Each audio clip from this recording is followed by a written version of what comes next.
David Lynch is an interesting and unique writer and director.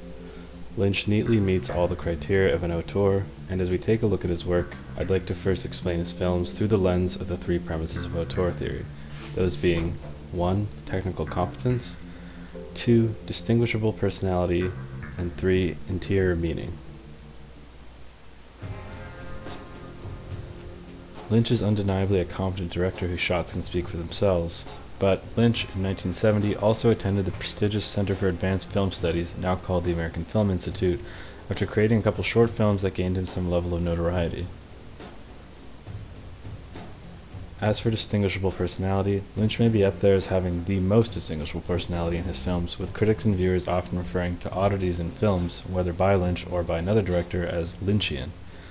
Much of what makes his films recognizable or Lynchian is the surreal or dreamlike quality that often permeates his work, and the unique and eccentric characters that he writes.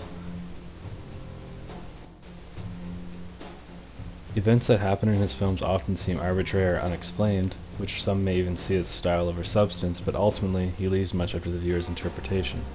Lynch is notoriously cagey about offering up definitive answers to questions about his films, instead leaning into the idea that a film can be much more engaging to a viewer if they are left to think and interpret the film for themselves. People get used to film that pretty much explains itself 100%, and they kind of turn off that, beautiful thing of intuition when they're looking at a film that has some abstractions. I know you hate saying what things mean in your films, but am I right in thinking that that's at least in the right area? No. And finally, how does the nebulous concept of interior meaning apply to Lynch's work? As Sarah said, it is not quite the vision of the world the director projects, nor quite his attitude toward life. It is ambiguous, in any literary sense, because part of it is embedded in the stuff of the cinema and cannot be rendered in non-cinematic terms. While this is a concept that might be hard to identify, it is something that you know when you see it. Lynch's work is art that could only be the way it is through the cinematic format. It seems to reflect Lynch's vision of the world, particularly his tendency to find the macabre within the mundane. For my presentation, I've chosen to focus on Lynch's film Twin Peaks: Fire Walk with Me, and will also look at some of the content of the Twin Peaks TV show. The film was released after the first 2 seasons of Twin Peaks, but is a prequel to the first season and follows the character Laura Palmer, chronicling the events that led up to her death, the event that sets into motion everything that will take place in the Twin Peaks series. By the way, this isn't a spoiler, because Fire Walk with Me is meant to be watched after the first 2 seasons of the show, and the very first episode of Twin Peaks begins with the discovery of Laura's body. While Laura Palmer is mostly absent in Twin Peaks, her character feels like a ghost hanging over the town, affecting the town of Twin Peaks greatly, and as you watch the show you get a sense of who Laura Palmer was without ever seeing her, as you learn who she was to each of the characters.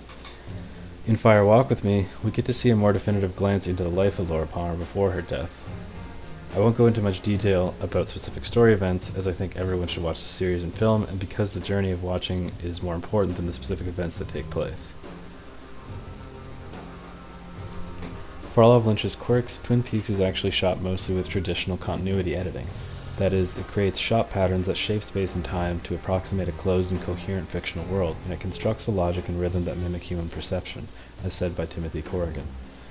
While this is the case for most of Twin Peaks, when Lynch chooses to diverge from this traditional editing style, it feels deliberate and apparent to the audience. This can take the form of disjunctive editing, often dabbling in temporal experimentation.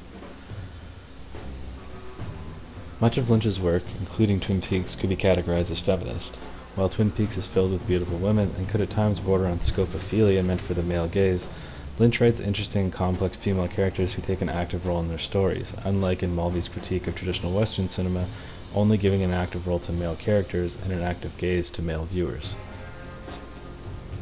Lynch has repeatedly had one actress play 2 characters, perhaps to explore the duality of these characters as complex and imperfect people. In Twin Peaks, Cheryl Lee plays both Laura Palmer and Laura's cousin Maddie. Likewise, Patricia Arquette plays 2 different characters in Lynch's film Lost Highway.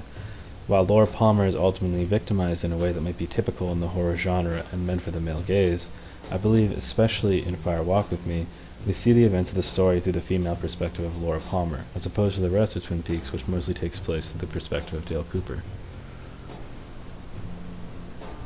Lynch is meticulous about his use of sound and music in his work. Longtime collaborator and composer for Twin Peaks and Twin Peaks Fire Walk with Me, Angelo Badalamenti, recounts how Lynch's process differs from most directors. I do music a lot before David even starts shooting the film. This is very unusual because most composers, as you know, and as I've done with all other directors, they show you a finished product and then you compose to that finished product.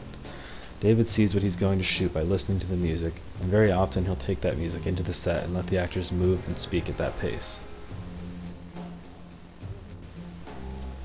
Compare Badalamenti's quote to a quote from John Belton in Brody and Cohen's film Theory and Criticism.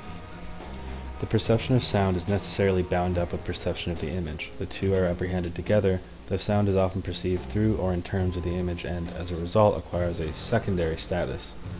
For Lynch, according to Badalamenti, it seems that sound can be used as a primary source of inspiration that shapes what will happen visually. Thanks for listening to my presentation, and I hope it encouraged you to watch Twin Peaks.